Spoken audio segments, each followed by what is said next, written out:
नमामि विघ्नेश्वर पादपङ्कजम् सरस्वती नमस्तुभ्यं वरदे कामरूपिणी विद्यारम्भं करिष्यामि सिद्धिर्भवतु मे सदा गुरुब्रह्मा गुरुविष्णु गुरुदेवो महेश्वरः गुरु साक्षात् परब्रह्म तस्मै श्री गुरुवे नमः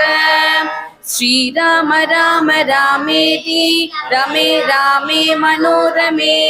सहस्रनाम तत्तुल्यं राम नाम वरानने श्रीराम राम रामेति रमे रामे मनोरमे सहस्रनाम तत्तुल्यं राम नाम वरानने श्रीराम राम रामेति रमे रामे मनोरमे सहस्रनाम तत्तुल्यं राम